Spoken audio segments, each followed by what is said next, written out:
Como les había comentado hace 2 semanas, en los últimos 3 mensajes de este mes de mayo, 2 era una pequeña serie sobre el perdón, y luego la semana pasada vimos los apuntes, el mensaje, las frases de lo que aconteció aquel día en que Juan Wesley, su corazón fue avivado, ardió por Jesús. ¿Sí? Hoy cerramos este mes de mayo con la última parte, la segunda parte de Perdonando, parte número 2, Pablo en la cárcel. Es el título de esta reflexión.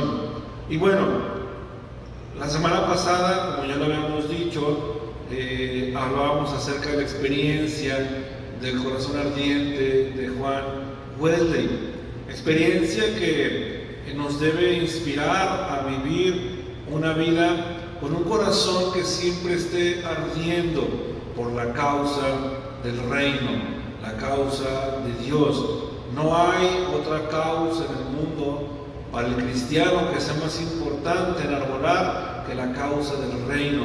Y para eso se necesita un corazón que arda, un corazón que esté encendido por amor, por pasión hacia nuestro Señor, y que en ese fuego el mensaje del Evangelio sea anunciado a todo el mundo. Es necesario, hermanos, ¿sí?, conocer para poder ser parte de ese mover del reino de Dios en este mundo a través de la proclamación de su Evangelio.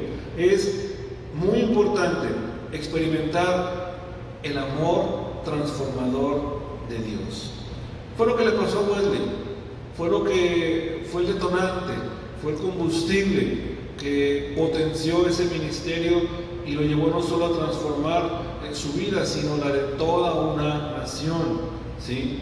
Hoy nosotros en este tiempo es el tiempo de poner por obra, ¿sí?, lo que hemos conocido respecto a esta experiencia y lo que hemos conocido y aprendido en la palabra de Dios, ¿sí?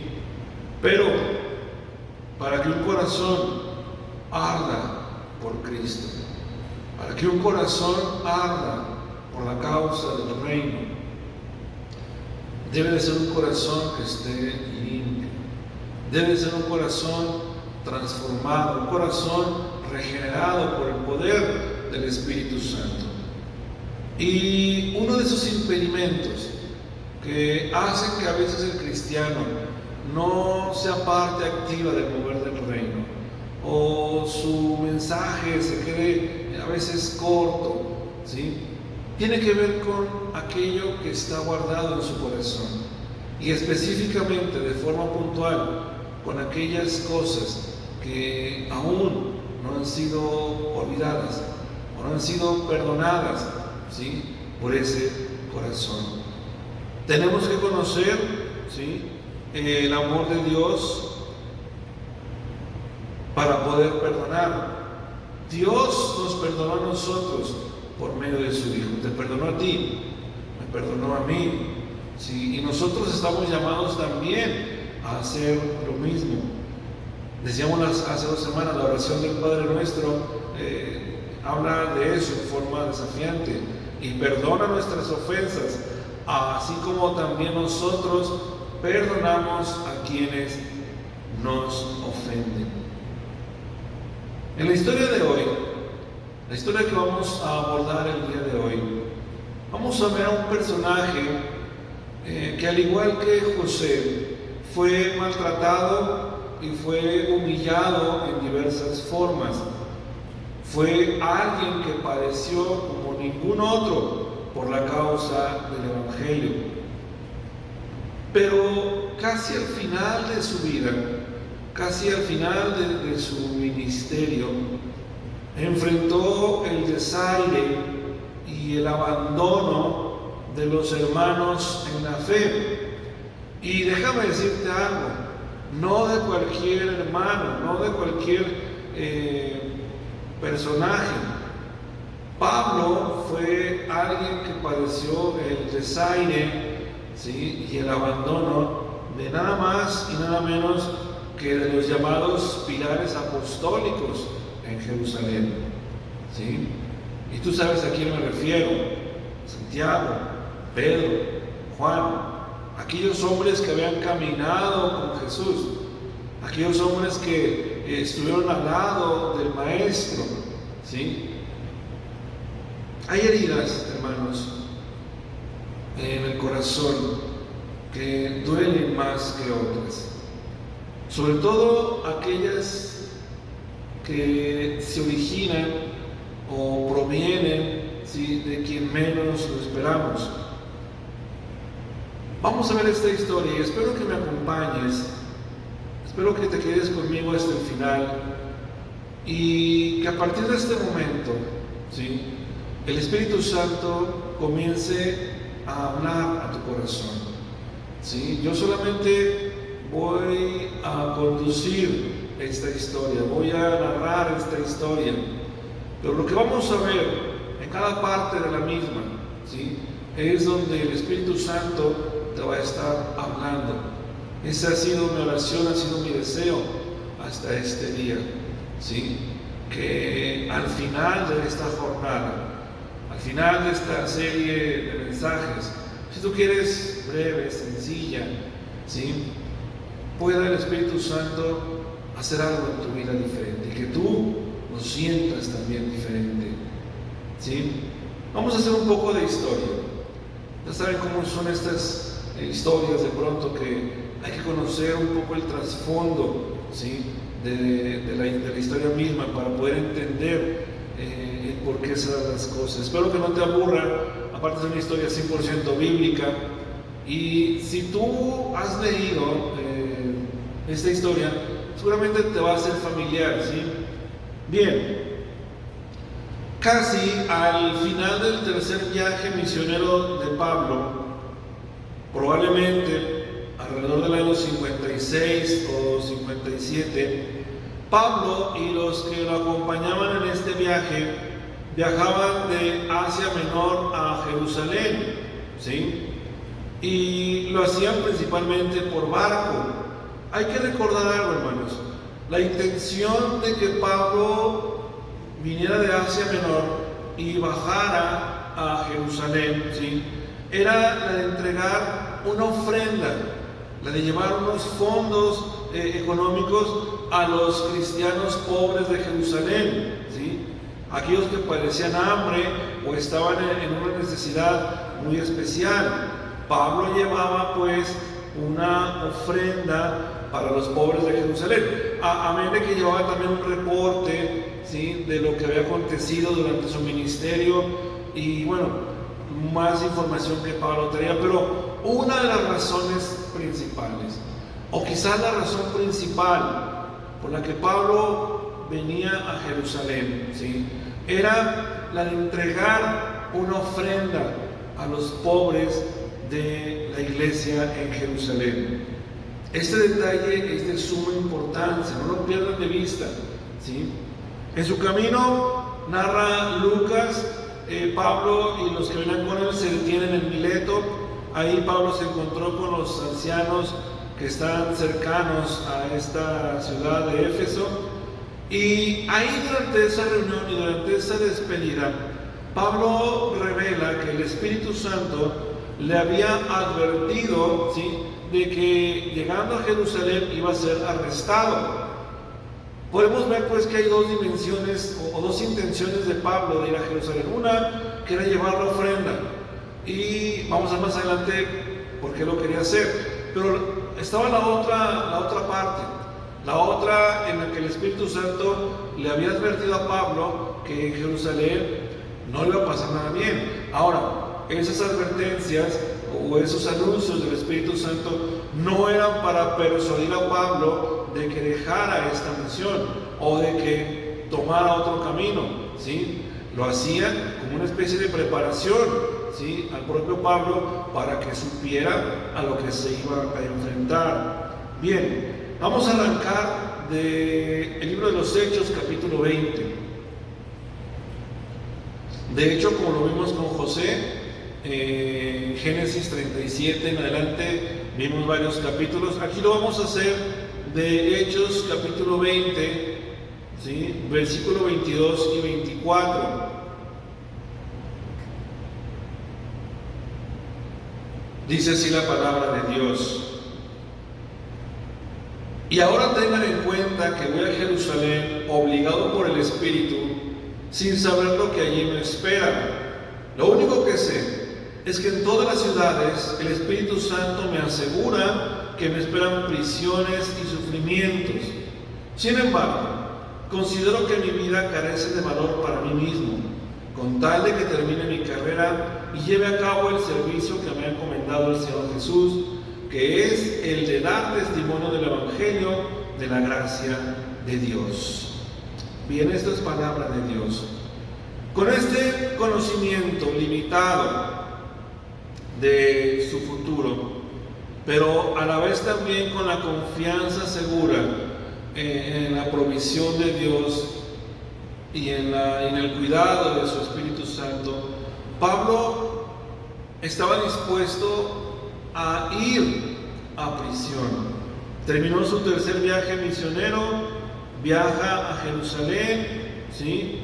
Y se cree, de acuerdo a algunos datos, que posiblemente Pablo llegó cerca del tiempo del Pentecostés, ¿sí? Por ahí de principios del verano aproximadamente. Vamos a Hechos otra vez, Hechos 21, para ver el resto de la historia. Hechos 21, 17 y 25, síganlo con atención o escuche el relato. Dice Pablo, dice Lucas: cuando llegamos a Jerusalén, los creyentes nos recibieron calurosamente. Al día siguiente, Pablo fue con nosotros a ver a Jacobo y a todos los ancianos, y todos los ancianos estaban presentes. Después de saludarlos, Pablo les relató detalladamente lo que Dios había hecho entre los gentiles por medio de su ministerio. Al oírlo, alabaron a Dios. Luego le dijeron a Pablo: ya ves, hermano, cuántos miles de judíos han creído y todos ellos siguen aferrados a la ley. Ahora bien, han oído decir que tú enseñas que se aparten de Moisés todos los judíos que viven entre los gentiles. Les recomiendas que no circunciden a sus hijos, ni vivan según nuestras costumbres. ¿Qué vamos a hacer? Sin duda se van a enterar de que has llegado. Por eso será mejor que sigan nuestro consejo. Hay aquí entre nosotros 4 hombres que tienen que cumplir un voto. Llévatelos, toma parte en sus ritos de purificación y paga los gastos que corresponden al voto de rasurarse la cabeza. Así todos sabrán que no son ciertos esos informes acerca de ti, sino que tú también vives en obediencia a la ley. En cuanto a los creyentes gentiles, ya les hemos comunicado por escrito nuestra decisión de que se abstengan de los sacrificados a los ídolos, de sangre, de la carne de animales, estrangulados y de la inmoralidad sexual. Bien,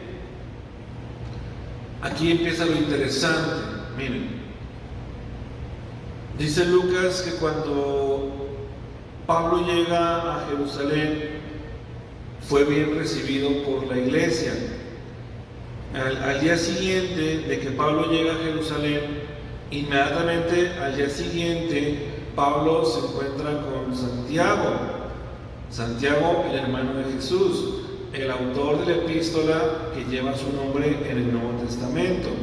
Pero dice Lucas que también estaban los ancianos de la iglesia en Jerusalén reunidos ahí para encontrarse con Pablo. ¿Y quiénes eran estos ancianos?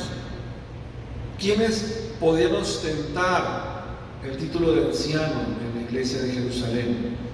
Pues pensamos en Santiago, y aunque Lucas no da el nombre, sí podemos pensar que posiblemente estaba Pedro, estaba el propio Juan, estaba Santiago, estaban quizás algunos otros apóstoles que caminaron con nuestro Señor en ese momento. Ellos eran los ancianos, eran la escuela que representaba la iglesia en Jerusalén, ¿sí?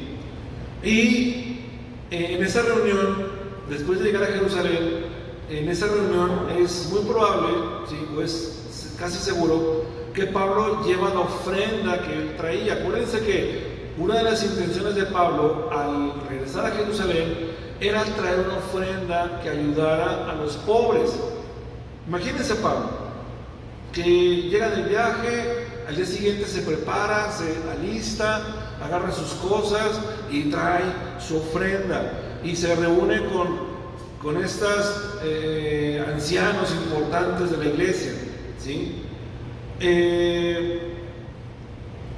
Y es muy probable también que Pablo esperaba que al recibir este regalo de los gentiles, los judíos cristianos estuvieran más dispuestos a recibirlo a él totalmente como hermano en Cristo, ¿sí? Acuérdense que la ofrenda que trae Pablo es una ofrenda levantada en la iglesia gentil, ¿sí?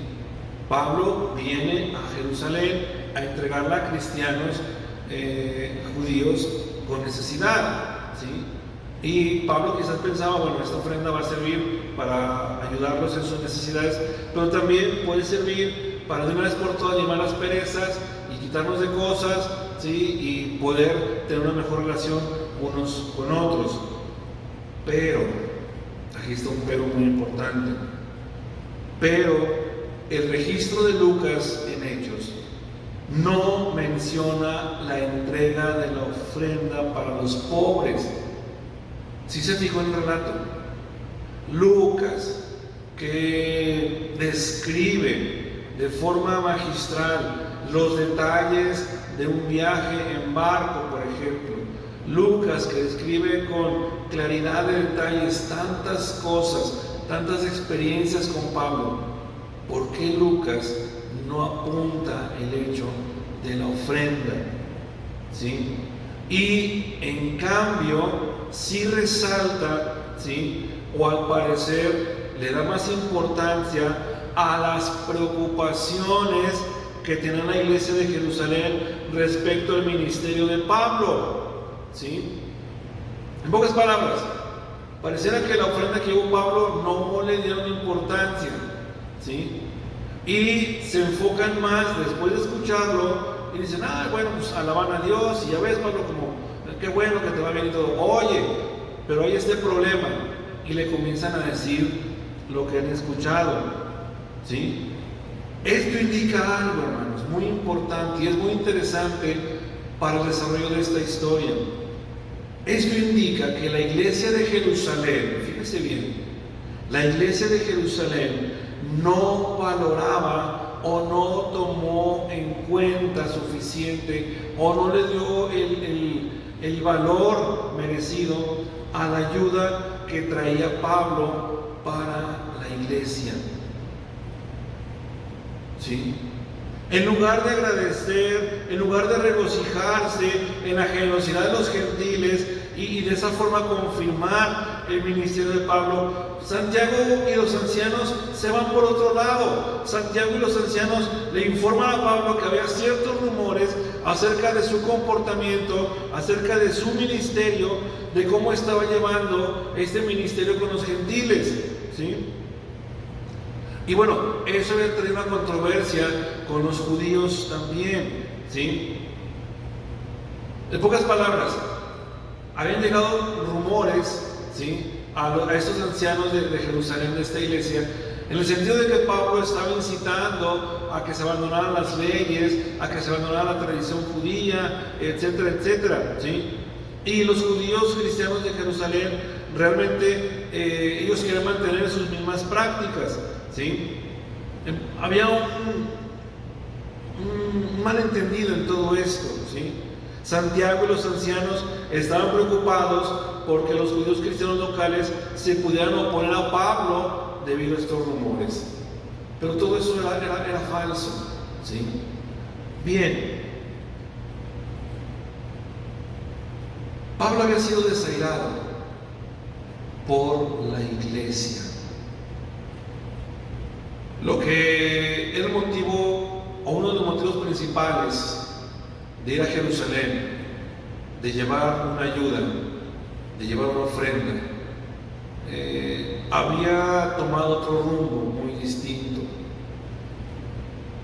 Y vemos en este relato de Lucas que la iglesia había hecho menos o había desairado, ¿sí?, la ofrenda de Pablo.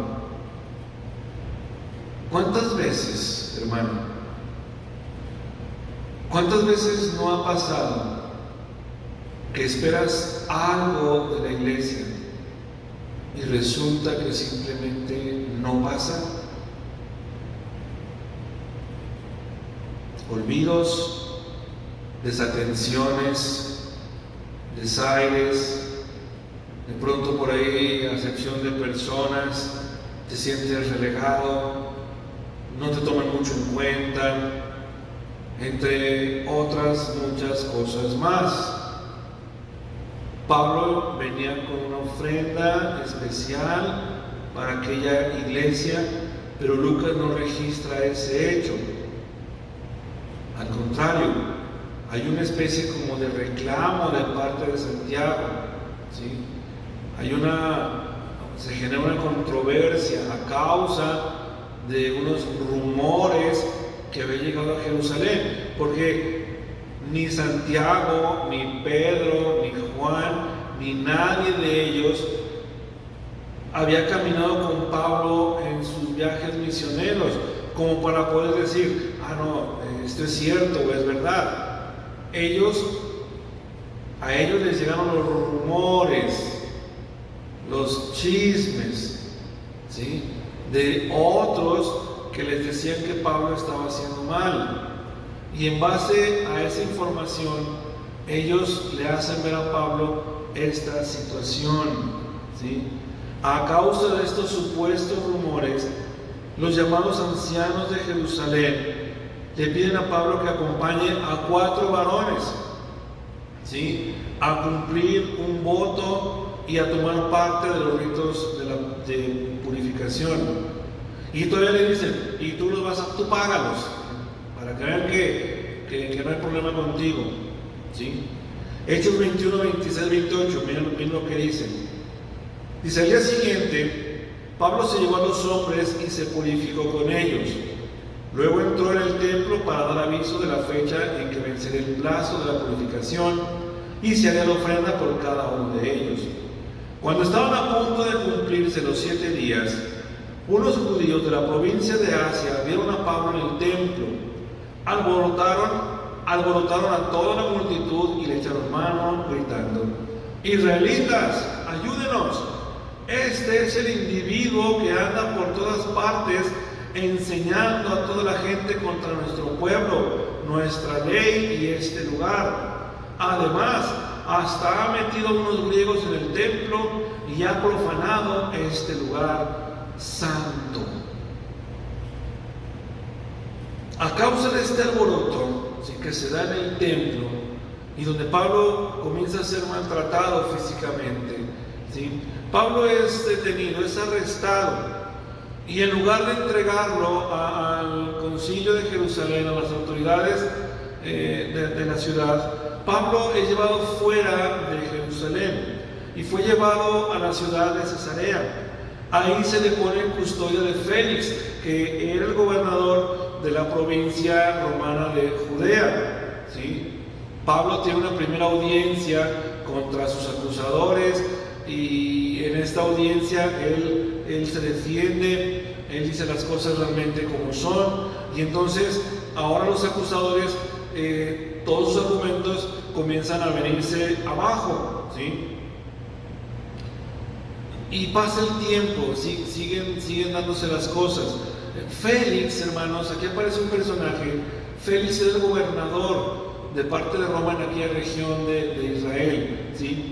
Y Félix hubiera podido soltar a Pablo, porque Félix se da cuenta de que las acusaciones de los judíos no tenían fundamento alguno en contra de Pablo. O sea, básicamente no había razón, no había motivo, ¿sí?, para que Pablo estuviera detenido. Pero Félix no lo hizo. Félix lo que vio fue una oportunidad económica en Pablo para aprovecharse de ello y esperar a que Pablo le ofreciera algún tipo de soborno, ¿sí?, para poderlo soltar. Esto viene en Hechos 24, 26 y 27. Miren lo que dice. Félix también esperaba que Pablo le ofreciera dinero. Por eso mandaba llamarlo con frecuencia y conversaba con él. Transcurridos 2 años, Félix tuvo como sucesor a Porcio Festo. Pero como Félix quería congraciarse con los judíos, dejó preso a Pablo. 2 años encarcelado de forma injusta. 2 años en los que Félix una y otra vez lo mandaba a llamar y platicaba con él, y lo que esperaba este gobernador era que Pablo le ofreciera dinero y dijera: ¿sabes qué? Pues ahí te va tanto y suéltame. Pero Pablo nunca cayó en eso, ¿sí? Y dice la Biblia que pasaron 2 años hasta que Félix fue removido de ese puesto, y entonces llegó otro gobernador, Festo, a la misma provincia. Fíjense bien en esto. Por eso les decía que no pierdan el hilo de esta historia. 2 años preso.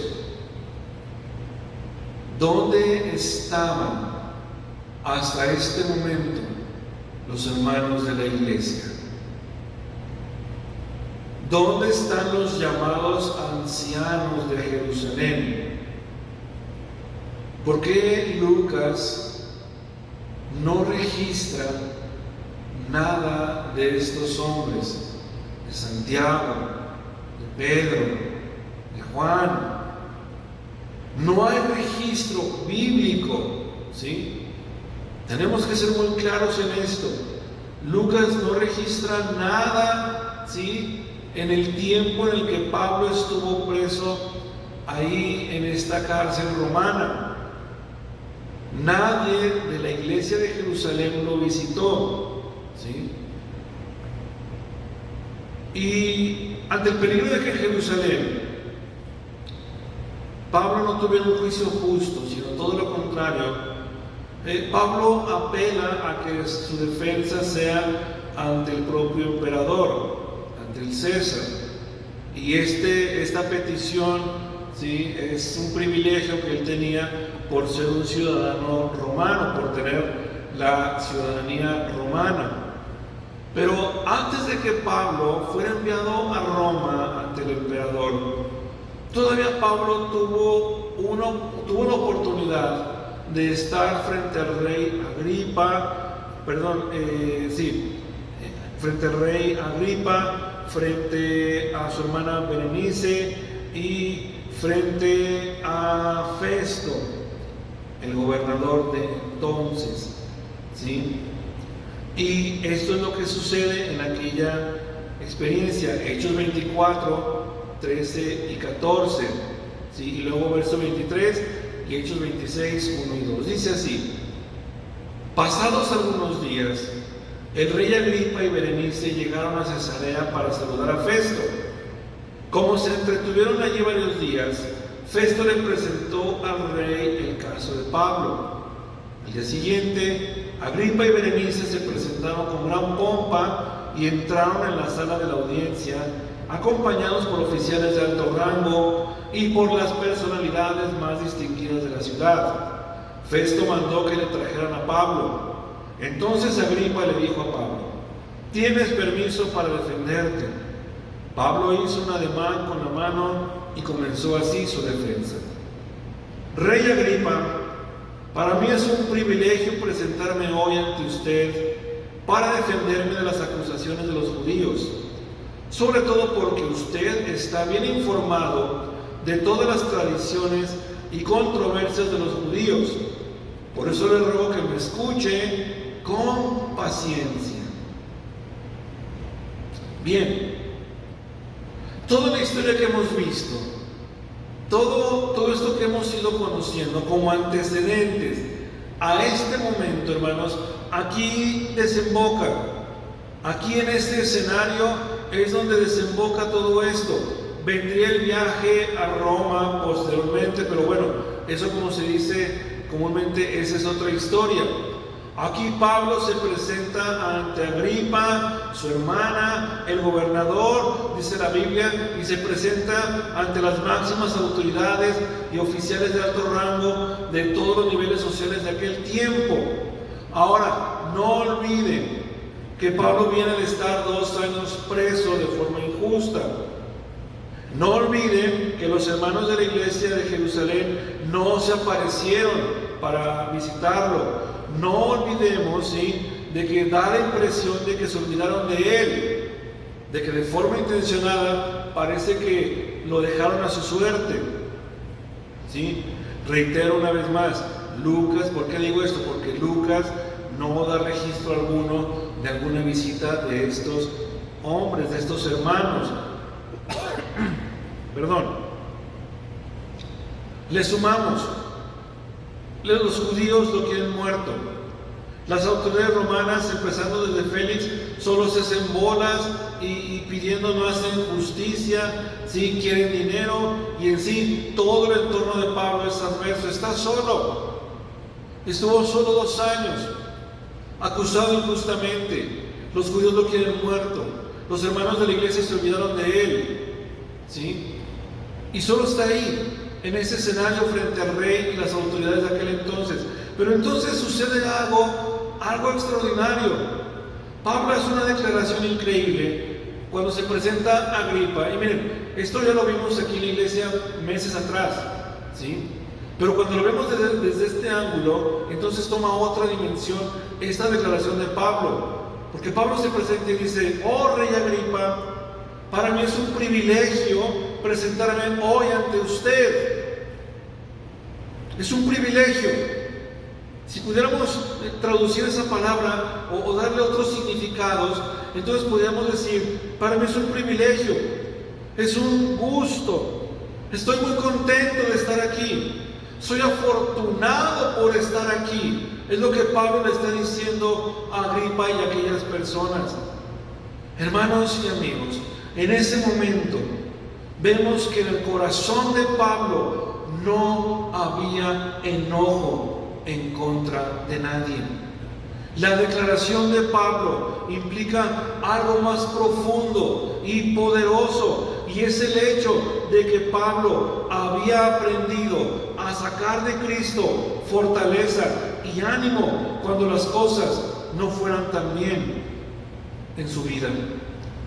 Pablo había aprendido a tener gozo y paz, aun cuando las cosas no caminaran bien. Y tenían 2 años de no caminar bien. Y sin embargo vemos que en esos 2 años en la cárcel, el corazón de Pablo no se llenó de enojo, no se llenó de amargura, no se llenó de resentimiento a causa del desaire y del desdén y del abandono de los hermanos de la iglesia de Jerusalén. Tal vez tú estés pensando: bueno, pues es que era Pablo, y Pablo, bueno, déjame decirte que Pablo era tan común y normal como nosotros, salvo que era un hombre completamente entregado a la causa de Cristo. Salvo que era un hombre que había aprendido a amar y a perdonar. Porque si había alguien que pudiera argumentar sobre el amor y el perdón de Dios, ese era Pablo. No olvidemos, hermanos y amigos, lo que había sido Pablo antes de proclamar a Cristo. Había perseguido a la iglesia, había dado su consentimiento para que muchos cristianos fueran asesinados, había hecho muchas maldades, había sido un hombre muy violento, pensaba que hacía bien las cosas, pero estaba equivocado. Bueno, ese Saulo, ese viejo Pablo, experimentó el poder transformador del perdón de Dios en su vida. Por eso Pablo no se podía dar el lujo ahora, a pesar de lo que le habían hecho, no podía tener en su corazón amargura o resentimiento en contra de los mismos hermanos en la fe. A pesar del desaire, a pesar del abandono de estos hombres, Pablo había aprendido a amar y a perdonar. Con esa sencilla declaración, el apóstol Pablo nos da una enseñanza muy profunda. Y la enseñanza es esta: que nuestra paz y nuestro gozo no deben de estar determinados por el estado actual de las cosas. El dinero, el trabajo, la salud, el amor y el perdón en ocasiones nos traen cargas, angustia y dolor. Nos preocupamos porque no hay dinero. Nos angustiamos porque no hay trabajo. Nos aterroriza cuando la salud es tocada. Nos cuesta trabajo de pronto perdonar al ofensor. Nos cuesta trabajo dar amor a los otros. ¿Sí? Pero todas esas circunstancias que giran a nuestro alrededor, hermanos, todo eso que está girando a nuestro alrededor, no debe determinar nuestro gozo y paz. Lo único que debe determinarlo es nuestra relación con Dios. Y Pablo fue un hombre que en los momentos de su vida más bajos, de abandono, de soledad, de dolor, de tristeza, ¿sí?, había aprendido en Cristo, ¿sí?, a que mientras más débil era, a que mientras más abandonado se sintiera, él sabía que en Cristo estaba lo mejor. Él sabía que en Cristo iba a encontrar la paz, la fortaleza y el gozo de su vida. Porque les voy a decir algo, hermanos. A veces se nos olvida que somos, o que estamos de paso en este mundo. A veces se nos olvida que somos extranjeros y peregrinos en este mundo, que nuestro destino final no es aquí. Es cierto, nuestro andar en este mundo trae tristeza, trae dolor, trae angustia, somos menospreciados, somos humillados, somos violentados, pero si mantenemos firme nuestra mirada en Cristo, entonces, hermanos, entenderemos que nuestra morada no es aquí, que hay un cielo y que hay un Dios el Padre que nos está esperando con los brazos abiertos. Y hacia allá debemos caminar, hacia allá tenemos que enfocar nuestra mirada cuando caminemos en este mundo. Los desprecios, los enojos, los desaires no deben de ser causa para que tú ahora no tengas paz, o estés enojado, o estés enfadado con alguien. Te voy a hacer dos preguntas. Fíjate bien lo que te voy a preguntar esta tarde. ¿Tenía Pablo argumentos válidos para estar sentido, para estar molesto o enojado con los hermanos de Jerusalén? ¿Tenía Pablo argumentos válidos para en un momento dado decir: los hermanos de la iglesia son unos hipócritas? Ahí está, nunca me han visitado, me abandonaron, me dejaron, yo les llevaba una ofrenda y me la despreciaron. ¿Tú crees que los argumentos de Pablo no eran válidos para tomar una acción así? Ahora déjame preguntarte otra cosa. ¿Tus argumentos de enojo o de desencanto en la iglesia son válidos? ¿Conoces a alguien que esté enojado con la iglesia a causa de algo y que sea válido?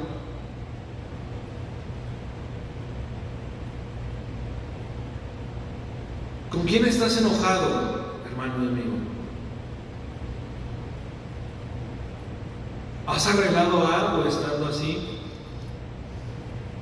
Digo, tal vez voy a ser un poco irónico, pero sería bueno que nos dijeran, ¿no? A lo mejor es como cuando estás tan preocupado por algo que piensas que estando preocupado lo vas a resolver. Pues bueno, si te ha funcionado, dínoslo.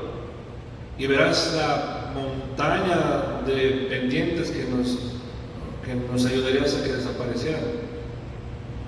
Al igual con los que están enojados, ¿te ha servido de algo? ¿Has ganado algo? Conozco familias dentro de la iglesia, ¿sí? Conozco familias dentro de la iglesia que tienen años sin hablarse, hermanos, hijos, etc.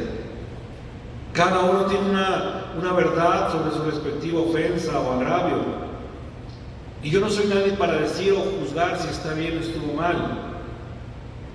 Pero ¿sabes qué? Han pasado años en muchos casos. Años. Y nada ha resuelto ese enojo o esa falta de perdón. Repito, de hecho no he conocido hasta ahorita algún caso donde la cura o el remedio para resolver los problemas sea estando enojado, ¿sí? Es como el ejemplo de la preocupación. Si a ti te ha funcionado preocuparte por algo y se ha resuelto, pues dínoslo. O si te ha resultado estar enojado siempre con alguien y ves que las cosas han caminado bien, pues también compártelo, ¿no? En la vida de la iglesia es igual. ¿Estás enojado con algún hermano de la iglesia? ¿Te has sentido ofendido, desairado o relegado dentro de la iglesia? Miren, hace algunos años, esto es real, pero en un aniversario de una iglesia hubo un desacuerdo. Fíjense nada más hasta dónde pueden llegar las cosas. Hubo un desacuerdo entre hermanas, ¿sí? A causa de que a una le salía muy bien hacer el arroz para el asado, pero esa vez no quería hacer arroz, quería hacer frijoles charros. Y había otra que decía, no, es que a mí me salen mejor los frijoles charros que el arroz. Y eso fue causa de un problema en esa iglesia. Y fue causa de un alejamiento entre las familias. Puede sonar absurdo, pero ¿sabes qué es lo más lamentable? Que sí pasa. O sea, pasa de que te enojas con alguien de la iglesia por cualquier tontería, por cualquier cosa. O ya te ofendiste, o ya te sentiste, o ya sientes que no te quieren. Y eso ocasiona, cuando el corazón no está maduro en Cristo, ocasiona resentimiento, ocasiona enojo, ocasiona que te distancies de los hermanos. Hermanos, y no puede ser así. Cada uno de nosotros tiene argumentos, unos más válidos que otros, para poder argumentar. Es que a mí sí me hicieron esto, es que a mí me hicieron aquello otro, es que a mí me vieron feo, es que a mí no me hablan, es que a mí no me saludaron, es que a mí no me convidaron, es que a mí no me invitaron, en fin. Cada uno tiene un montón de argumentos para quejarse de la iglesia. Pablo los tenía y los acabamos de ver. Pero jamás, ni en sus cartas, ni en las comparecencias que tuvo, se acordaba de esos desaires. ¿Sabes también por qué? Porque hay otra cosa que no hemos entendido. No hay una iglesia en este mundo que se precie de ser perfecta en todos los sentidos. La única iglesia, sí, perfecta, santa, pura y limpia, es la que Juan nos retrata en Apocalipsis. Y hacia allá estamos llamados tú y yo. Yo os lo he dicho en otras ocasiones y lo voy a reiterar. Tal vez hay iglesias más cómodas, tal vez hay iglesias con mejores instalaciones, tal vez hay iglesias con más lujos, pero si tu corazón sigue siendo el mismo, aquí y a donde vayas, va a ser el mismo problema. Tú que no has cambiado, tú que sigues enojado, tú que sigues enfadado, tú que sigues sin perdonar, que sigues sin soltar, que te niegas, a entregarle eso a Dios. Tú que sigues guardando rencor en tu corazón, tú que sigues enojado por esa cosa de años, ¿sí?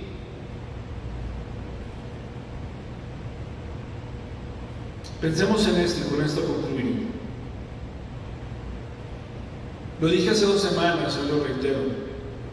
Jesús nos llama a perdonar, no como opción, sino como un mandamiento. Piensa en José, hermano, esta tarde.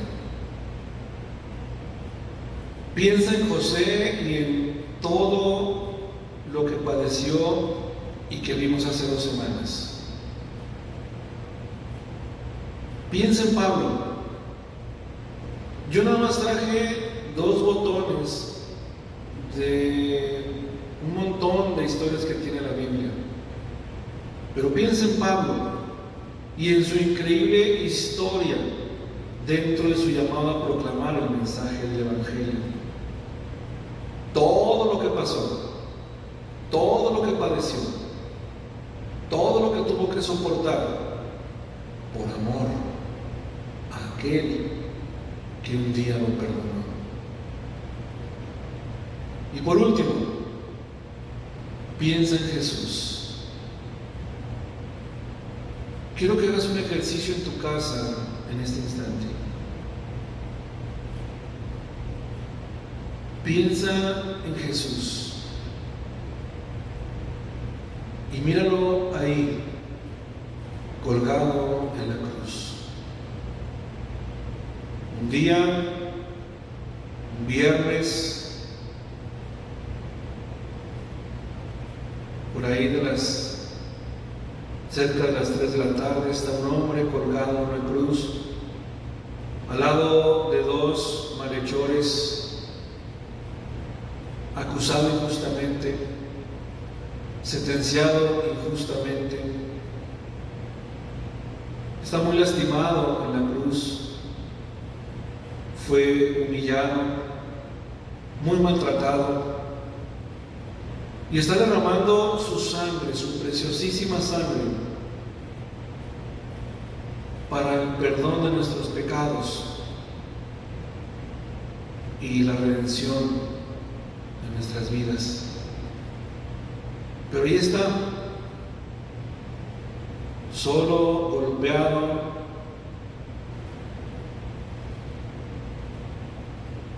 destruido físicamente, negado por Pedro, vendido por Judas y olvidado también por los suyos. Y sin embargo, Jesús ahí eleva una oración al Padre diciéndole: Padre, perdónalos, porque no saben lo que hacen. Padre, perdónalos, porque no saben lo que hacen.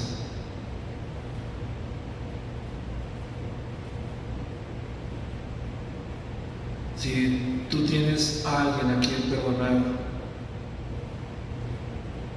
y conoces a alguien de quien te has distanciado a causa de un malentendido, a causa de un enojo, puede ser o no justificado, yo no lo voy a juzgar. A final de cuentas, el que juzga es Dios, y Él conoce los detalles, conoce todo lo conoce. Yo te voy a decir algo esta tarde. Si Dios habla de tu corazón en esta hora, sé tú quien dé el primer paso. Toma lápiz y papel y anota el nombre de aquel con quien tú estás enojado, o te has alejado, o no le has hablado, simplemente no lo puedes perdonar por algo, no lo sé. Anótalo en un papel. No tiene nada que ver esto, no hay nada extraño, no hay nada mágico, no se trata de eso.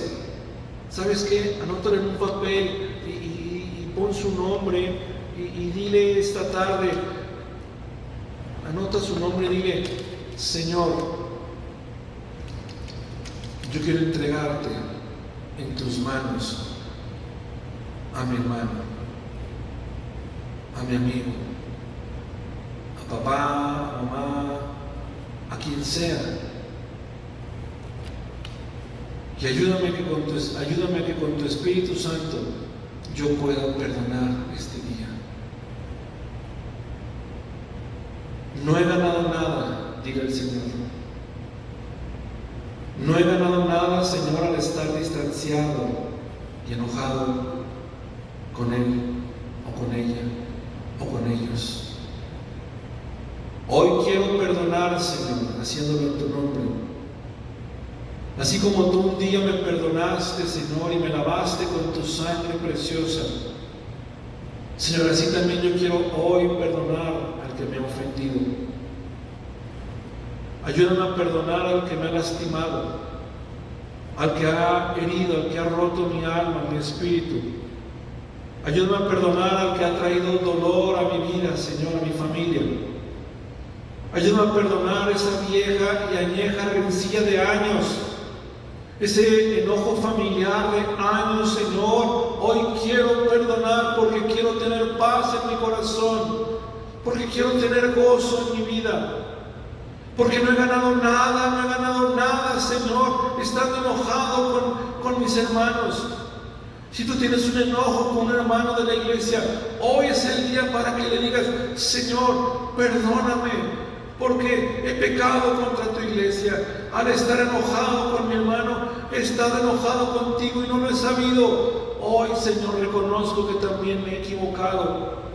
Reconozco, Señor, que mis enojos han sido producto de mi falta de madurez, de mi falta de conocimiento, de mi falta de entrega a ti, Señor. Y hoy necesito perdonar. Padre, en esta tarde, Señor, si hay alguien en un hogar que esté viendo esa transmisión